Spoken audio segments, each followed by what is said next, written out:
Hey guys, Crispy here, just continuing on with our series. I just want to start off with thanks for everyone who's subscribed so far. I appreciate the encouragement. It's good to have others to share my thoughts with.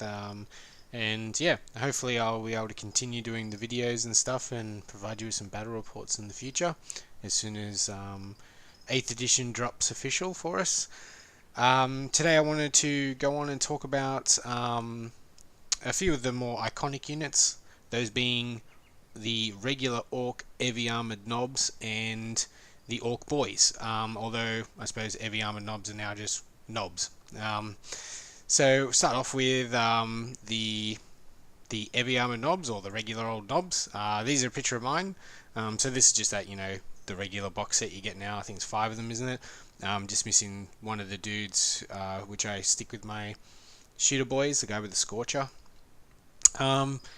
In the previous editions, these guys tended to be, well, for me anyway, I don't know about you guys, but they tended to be quite expensive and they lacked a lot of the survivability that they needed. If they came up against anything that was like a serious melee unit, these guys tended to lose out. And if you came up against a Terminator, well, your big chopper knob would just bounce off the Terminators, and then it would be up to the power claw knobs, and you would sort of hope for mutual destruction. And even if that happened, you guys would be at a disadvantage, because often you paid more points per model. In the new edition, I don't know how the fight would go down. Obviously, knobs they've got 2 wounds still, so they've stayed the same. But the way with the variable damage now rather than the instant death, and how what I've seen in a lot of battle reports is that you roll damage separately. So, if you get hit by 3 power fists, then they have to roll the damage. So like first one, let's say it was 1, and then they roll 3 damage, well then that's going to remove 1 model, and then the excess damage is ignored that way. So I suppose if you're running these guys, you want to remember that and make them roll separately, rather than them going, oh no wait, the 3 is 1 and then there's 1 there, So yeah, just make sure, obviously watch them when they're rolling the damage. Anyway, let's get on to these guys. So points wise, I think these dudes roughly stayed around about the same. They're still quite expensive. They have a lot of options available to them. Base costs are 17 points a model, which is not too bad. Stat wise, you're looking at movement 5, which is the same for every other orc, except for what are they called? The commandos, who move 6. Weapon skill, you're hitting on 3s. Ballistic skill, you're hitting on 5s. They're strength 5, toughness 4, 2 wounds, 3 attacks, leadership 6, and a 4+ save. The unit also gets a boss knob, which is a free upgrade. He moves 5, weapon skill 3, 5+ to shoot, strength 5, toughness 4, 2 wounds, 3 attacks, leadership 7, so just a buff in the leadership, and a 4+ save. So obviously you don't get too much for the boss knob in this case. As far as weapons, they come standard. They're armed with slugger, chopper, and stick bombs. So as I've said in previous videos, stick bombs are a grenade, D6, strength 3, AP 0, and damage 1. Slugger is a pistol, so it's just exactly the same as it is currently. It's a strength 4, AP 0, damage 1 pistol. The chopper gives you an additional attack, so if you just take the standard knob with slugger and chopper, he's going to get 4 attacks in the combat phase. And then you can also give these guys the kill saw, which this dude here is armed with on the end.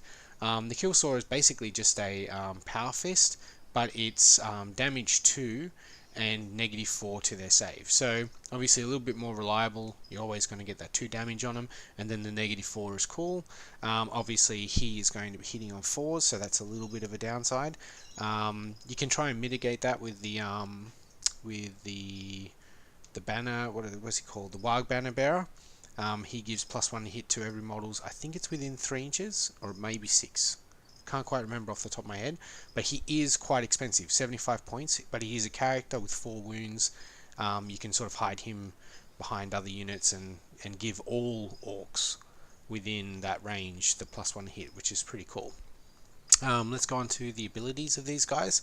So you've got the here we go rule, which is obviously the reroll of failed charges.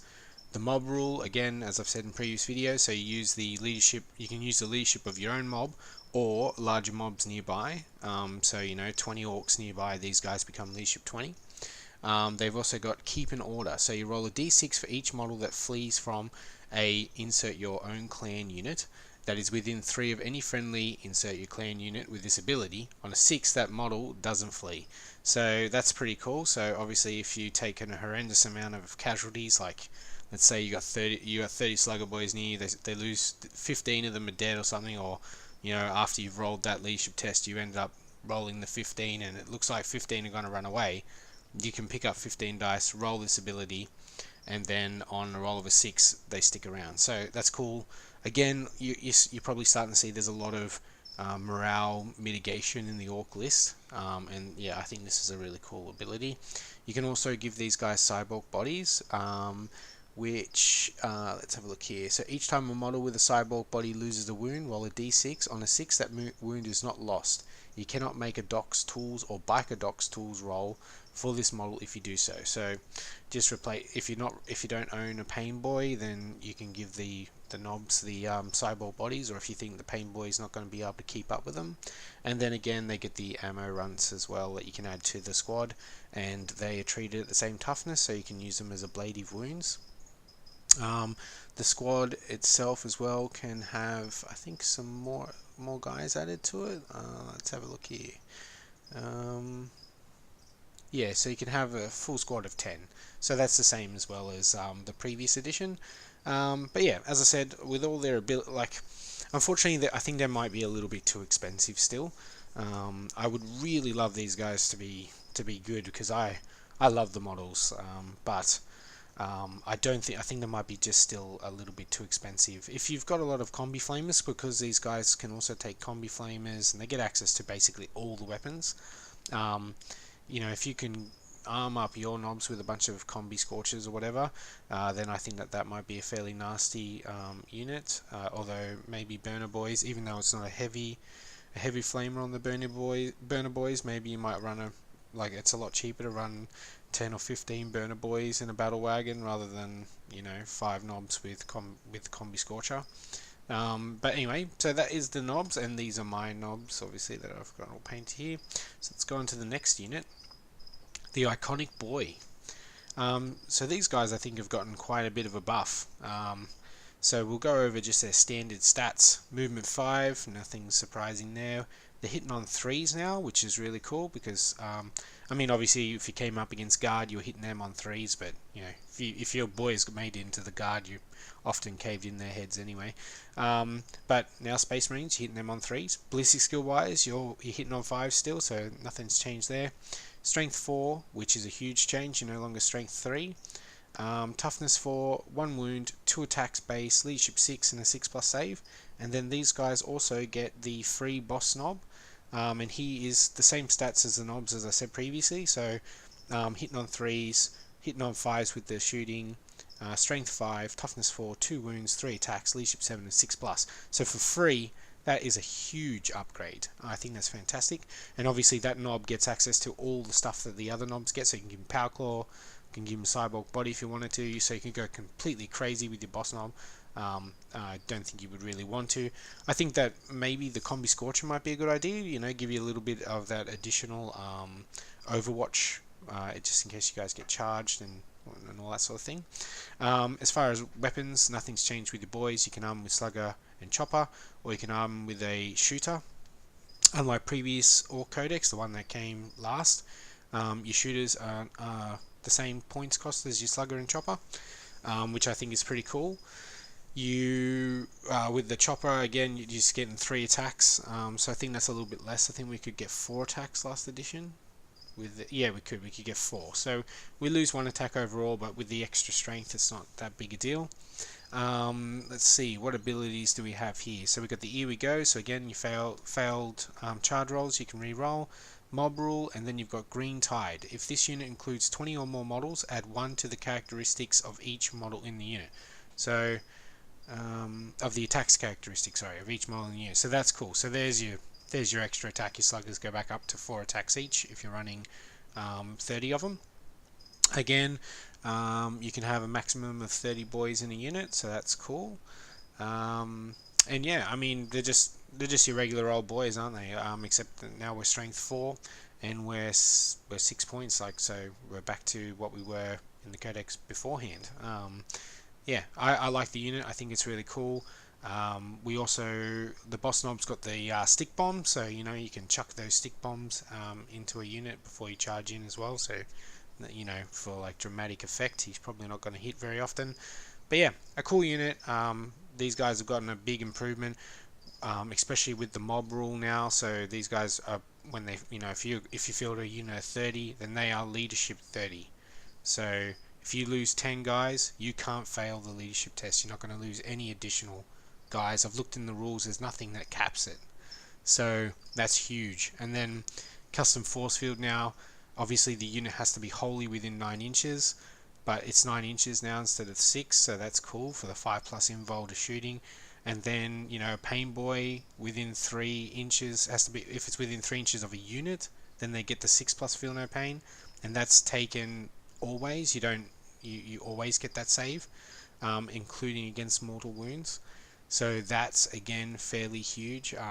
So yeah, I think a green tide list would be super strong. I've heard a few people saying a really good tactic with these guys is you get 30 shooter boys, take the what's he called, the weird boy, and take the spell that teleports them, teleport them within 9 inches of a unit, blast them and then charge, and you've got the reroll, so you've got a good chance of making the 9-inch charge straight off the bat, and that's pretty brutal. That's 60 shots, and then the charge in with the orcs, and then because if you've got 30 of them, they've got 3 attacks each at strength 4, and now with the new wounding system, you know, at most you're probably going to be wounding things on 5s.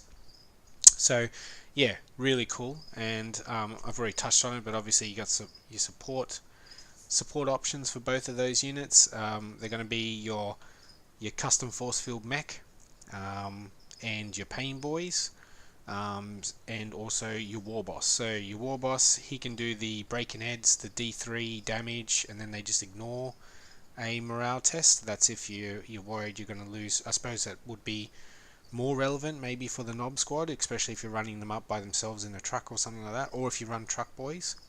Then obviously custom force field, the 5++ when the unit's wholly within 9 inches, and then your pain boy, if the unit's within 3 inches of him, get that 6+ feel no pain on everything. So guys, hopefully you find this useful, and obviously if you like the video, like and subscribe. If you want to hear about any unit in particular, just stick it in the comments and I'll do a video on it. I'm going to do a video shortly on the Mecha Dread that was sort of spoiled today, so looking forward to doing that video. Anyway, thanks for listening guys, and I'll catch you guys later.